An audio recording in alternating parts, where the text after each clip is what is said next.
माकड़ी में लगातार हो रही बारिश की वजह से माकड़ी में आने वाले सभी रास्तों पर बाढ़ की स्थिति बन चुकी है, जिसका जायजा लेने कलेक्टर पहुंचे।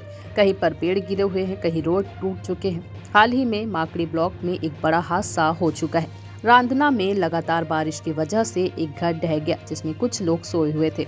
इस प्रकार की घटना दोबारा ना हो, इससे लोगों को किसी भी प्रकार की कोई भी परेशानी ना हो, हर तरह से लोगों को परेशानियों से राहत दिलाने के लिए कलेक्टर ने अधिकारी कर्मचारियों को उनके कार्य सौंप दिए हैं कि लोगों को किसी भी तरह से कोई भी यदि परेशानी होती है तो वह उनसे कह सके और लोगों को पूर्ण रूप से राहत दिलाने का प्रयास किया जाएगा।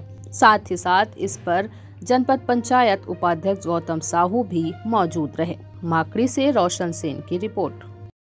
भैया आज का जो हुआ घटना होते होते बचे भैया, आप बता रहे भैया में झाड़ गिर गया है, तो कोई अधिकारी ध्यान दे रहे हैं, इसके बारे में चर्चा चाहिए, बताइए सर। जैसा कि आज सर्वप्रथम स्वतंत्रता दिवस की सभी क्षेत्रवासी को मैं बधाई देना चाहता हूं। साथ ही साथ जो विगत 2-3 दिनों से अनवरत क्षेत्र में वर्षा हो रही है, जिसके कारण लगभग हमारे विकासखंड माकड़ी के तीनों ओर लगभग टापू बन गए हैं। अब आवागमन के जो साधन हैं वो बाढ़ के कारण सभी प्रभावित हैं। तो मैंने कलेक्टर साहब को निवेदन किया था, आवेदन किया था कि कहीं कहीं पर शिकायतें आ रही थी वृक्ष और पेड़ गिरने के कारण आवागमन में दिक्कत हो रहा है।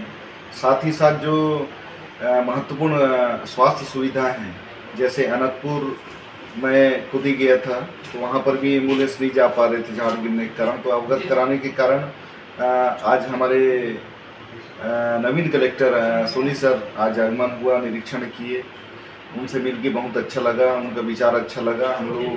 हम सभी ने, हमारे आदरणीय सरपंच जी, डिप्टी कलेक्टर साहब, हमारे तहसीलदार साहब निवेदन पर त्वरित कार्रवाई कर प्रशासन को उचित कार्रवाई के लिए निर्देशित किया। बहुत ही अच्छा लगा उनसे मिलके, और सभी अधिकारी कर्मचारी को निर्देशित किए।